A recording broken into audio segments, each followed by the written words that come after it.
компаниясының психологиялық кеңес беру айлығының аясында ұйымдастырылған "Мен өмірді сүйемін" атты акциясы өтті. Осы акция барысында біз ұстаздардан өмірдің мәні неде деген сұраққа сұхбат алған болатынбыз. Мен жас психолог үйірмесінің тілшісімін. Есімім Жұмаділдә Медина, 7-ші сынып оқушысы. Сізден бір-екі сұраққа жауап алсам бола ма? Өмірдің құндылығы туралы жасөспірімдерге не кеңес айтасыз? Өмір адам үшін ең құнды. Ол көптеген құндылықтардан тұрады. Оның ішінде сіздердің жастардағы балалар үшін айтар едім, өмір сүру құндылығы. Болашаққа деген көзқарас, болашаққа деген мақсат міндеттерден тұру керек.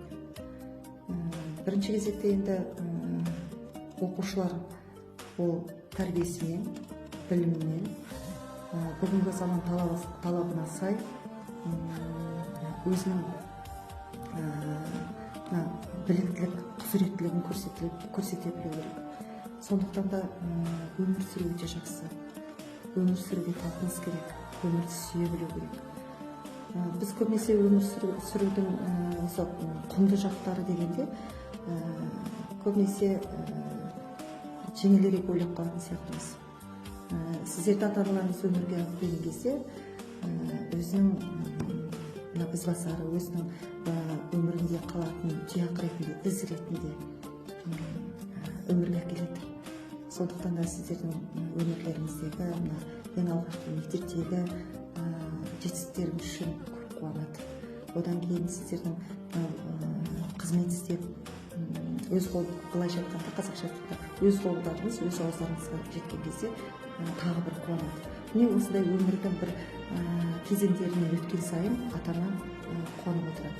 Ал енді оқушы үшін өмірдің құндылығы бұл бірінші кезекте уақытты тиімді пайдалану. Әрбір уақыт бала кезде таусылмайтындай көрінеді. Бірақ мен айтатыным, уақыт таусылатын құндылық деп. Уақыт тез өтеді. Сондықтан сол уақытты босқа кетірмес үшін бәрін кезінде, дер кезінде істеп үлгеру керек. Екінші сұрақ, өмірдің мәні неде? Енді мен бірінші жауабымда сол өмірдің мәні туралы айтып кеткен сияқтымын. Жалпы үлкендер үшін өмірдің мәні басқаша шығар, бірақ сіздер үшін өмірдің мәні бүгінгі таңда ол бақытты өмір кешу. Өмірден өздеріңіздің орталарыңыздан, мектептен, отбасынан бақытты таба білу керек. Ол бақыт өздігінен келмейді. Ол бақытты келтіру үшін сіз де, ата-анаңыз да, қоршаған ортада, мектепте бәріміз жұмыс істеуіміз керек. Біздің тарапымыздан бұл сапалы білім беру, жақсы тәрбие беру. Отбасында да ұшқан ұяң ертең ұят келмейтіндей сол отбасында алған тәрбиеңді жақсы өмірде пайдаға асыру. Қоғам болашақ үшін, болашақтың жарқын болу үшін әрбір балаға қатысты көзқарасы дұрыс болу керек.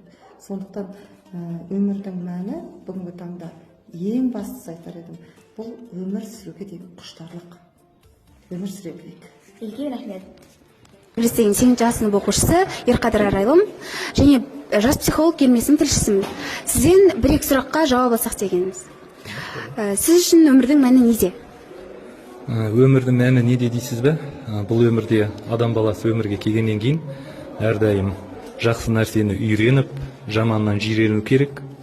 Түзу жолмен жүріп, әр адамның өмірі өз қолында деп ойлаймын. Болашағының жарқын болуы, өз еліңе адал қызмет ету, кейінгі жастарға өнегелі жақсы істеріңмен үлгі көрсету деп ойлаймын. Жастарға деген бір-екі кеңесіңізді айтып кетсеңіз, өмірді жақсы жаққа өзгерту үшін. Жастарға айтатын кеңесім болса, әрдайым ең бірінші тәрбие керек, тәрбиелі болу керек, үлкендерді сыйлап, кішіге ізет көрсетіп, үлкендердің, яғни оқушылар болса, білімді, жақсы білім алып, әрдайым жақсы жағынан көрінуге тырысу керек, тек қана алға қарай ұмтылу керек деп ойлаймын. Рахмет, жауабыңызға сау болыңыз. Сынып оқушысы Есенай ханым, жас психолог үйірмесінің тілшісімін. Сізге бір-екі сұрақ қойсам болады ма? Сіз үшін өмірдің мәні неде? Мен үшін өмірдің мәні ең басты өзімнің сүйген ісіммен айналысу және айналаңдағы кісілердің амандығы және өмірде жалпы таңертең аман есен тұрып кешке аман есен жатып бір күнді аман есен өткізу деп ойлаймын. Рахмет.